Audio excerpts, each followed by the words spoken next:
This is 7 National News, and in our top story, the UAE has launched a massive campaign to vaccinate over 10.5 million children against polio in Pakistan as a part of phase 3 of the project to assist Pakistan. The UAPAP announced the launch of the programme under the slogan of Health for All, Better Future, which is under the directives of the UAE President, His Highness Sheikh Khalifa bin Zayed Al Nahyan, and as a part of an initiative launched by His Highness Sheikh Mohammed bin Zayed Al Nahyan, the Crown Prince of Abu Dhabi and Deputy Supreme Commander of the UAE Armed Forces, to eradicate polio throughout the world. 25 million vaccination doses will be administered as a part of the programme, which looks to support health awareness in Pakistan, reduce the spread of epidemics and prevent the suffering of children. In 2013, the Crown Prince of Abu Dhabi donated 440 million dirhams in support of global efforts to eradicate polio by 2018, with a particular focus on Pakistan and Afghanistan. Abdullah Khalifa Al Ghafli, the director of the UAPAP, said that the launch of the third phase of the UAE vaccination campaign comes after an investment breakthrough and the success in vaccinating over 21 million Pakistani children against polio during the first and second phases. The Knowledge and Human Development Authority has announced that 15 to 20 new private schools will open in Dubai during the 2016-17 academic year. Dr. Abdullah Al-Karam, the Director General of the KHDA, made the announcement, who stated that this is the highest number of schools opening ever witnessed over the period of a year. A new report was released on the occasion which showed that annual revenue in tuition fees of private schools in Dubai during the 2015-2016 academic year was 6.1 billion dirhams, up from 5.38 billion in the previous year. The report also revealed that 60.7% of students pay less than 20,000 dirhams in tuition fees per year.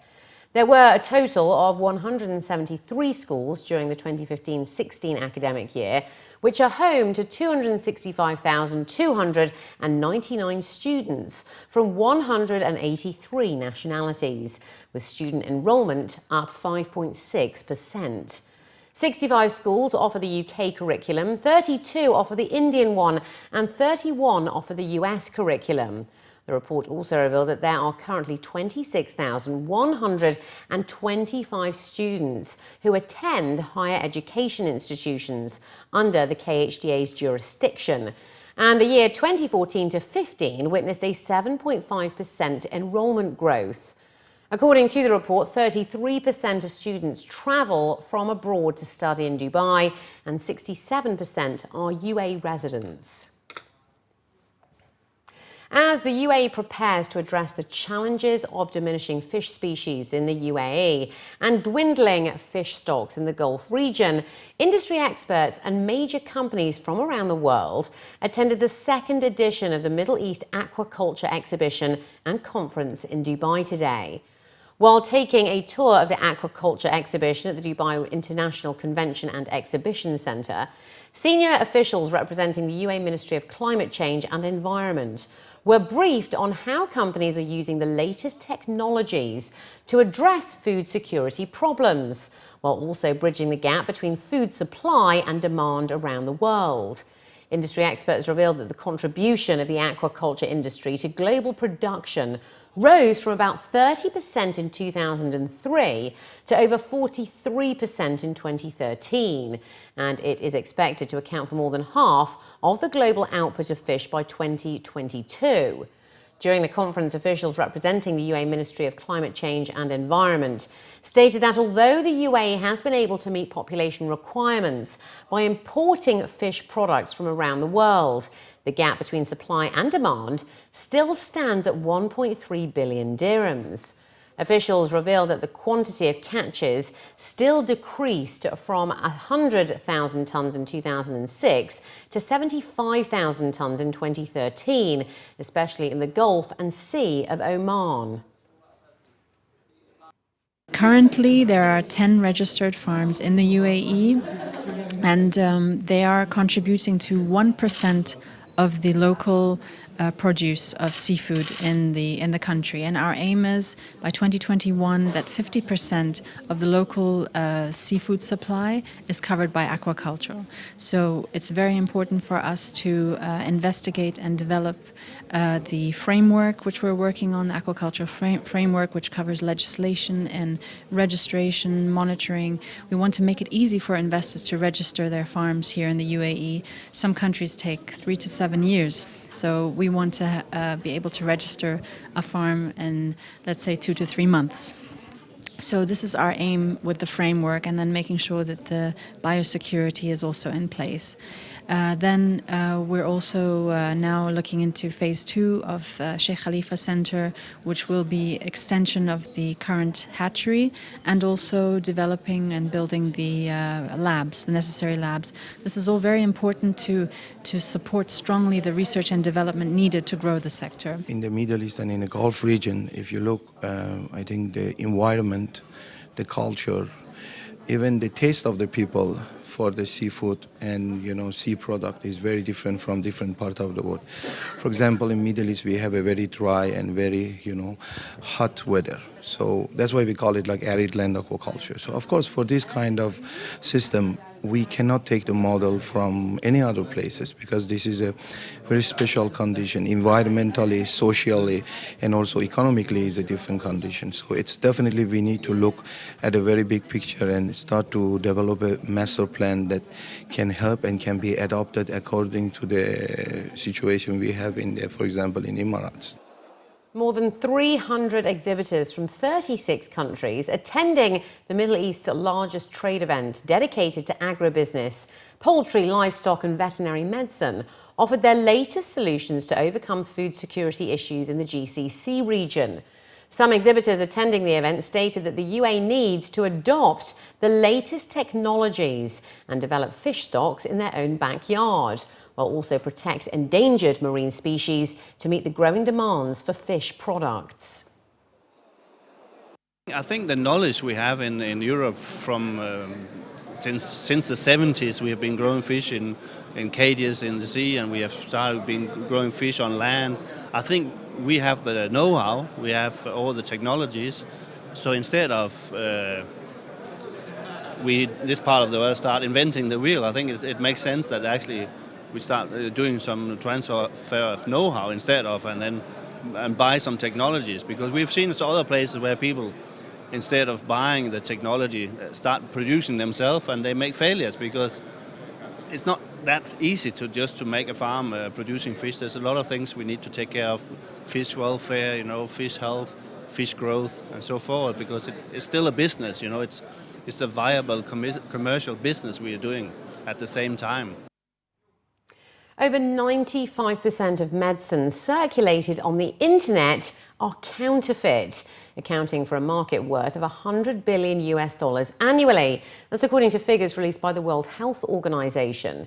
Off the back of this, the Ministry of Health and Prevention is urging the public to avoid various medical products and diet pills that are sold online, and are warning that such promotions are a danger to public health, as it has suddenly become a widespread global phenomenon thanks to social media.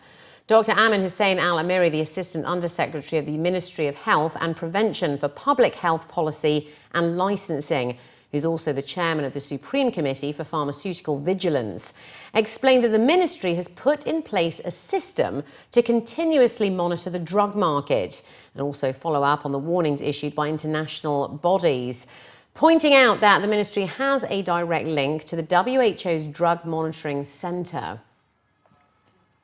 The Road and Transport Authority has awarded a contract to construct the Sheikh Rashid Road, Sheikh Khalifa bin Zayed Road Interchange project at a cost of 611 million dirhams, which is set for completion during the last quarter of 2017. His Excellency Masha Al-Tayer, the Director General and Chairman of the Board of Executive Directors of the RTA, said that the interchange is a part of a major project to upgrade the Al Shindaga Roads network. The new project is situated at the crossing of the Sheikh Rashid Road, heading northwards towards Al Shindaga, with Sheikh Khalifa bin Zayed Road heading towards the junction of Al Kuwait Road and Sheikh Khalifa bin Zayed Road. The project covers the construction of a bridge on the Sheikh Khalifa bin Zayed Road and a tunnel on the Sheikh Rashid Road, as well as a bridge stretching from Harir Road in the direction of Sheikh Rashid Road.